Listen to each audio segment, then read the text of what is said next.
Mais où donc est le bord?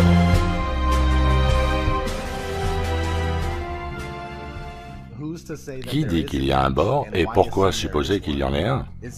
Est-ce parce que lorsque le concept de la Terre plate nous est expliqué, il est toujours présenté de cette manière?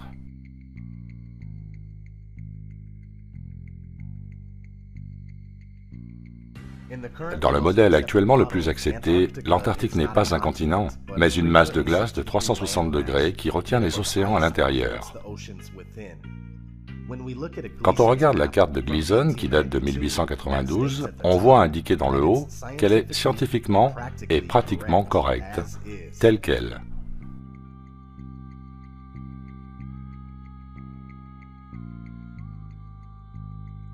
On peut y voir le rebord de glace de l'Antarctique. La carte de Gleason est fondamentalement une projection azimutale équidistante, dont l'origine remonte à l'an 1000. La carte AE est également la carte officielle de l'United States Geological Survey, USGS, ainsi que le logo officiel de l'Organisation des Nations Unies. Le plus ancien globe connu dans le monde date de 1492. Ceci est quelque chose que vous devez garder à l'esprit, car beaucoup de gens soutiennent que la carte de l'azimutal équidistant est juste une version aplatie du globe, alors qu'en fait c'est le globe qui est juste une version arrondie de cette véritable carte plane du monde.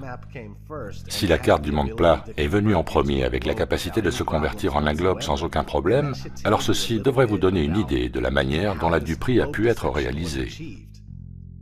Maintenant, revenons à la question, y a-t-il un bord ou pas? Il n'y a aucune preuve qu'il y ait un bord, une fois passé le mur de glace de l'Antarctique. Mais il est supposé, par beaucoup, que le plan sur lequel nous vivons est soit extrêmement étendu, soit sans aucune limite. Dans ces deux scénarios, il est logiquement envisagé que de la masse terrestre a été cachée au grand public.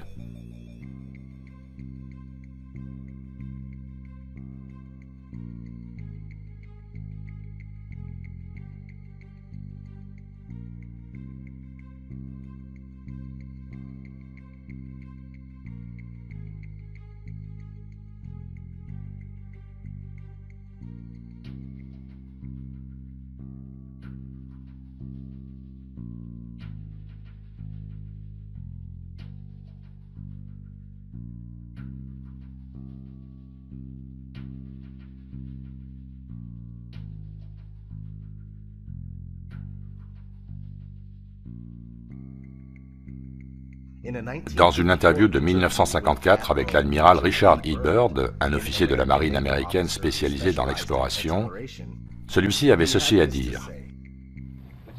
Mais étrangement, il reste dans le monde une zone aussi grande que les US, qui n'a jamais été foulée par l'homme, qui se trouve au-delà du pôle, de l'autre côté du pôle sud, depuis l'Amérique centrale. Et je trouve tout à fait surprenant qu'il y ait une aussi grande zone inexplorée, insinuant qu'il y avait plus de masse terrestre au-delà de l'Antarctique.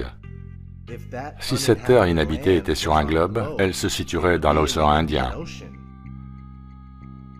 Une découverte récente d'une ancienne carte bouddhiste dans un journal de 1907 semble soutenir l'idée d'une vaste plaine avec beaucoup de terre.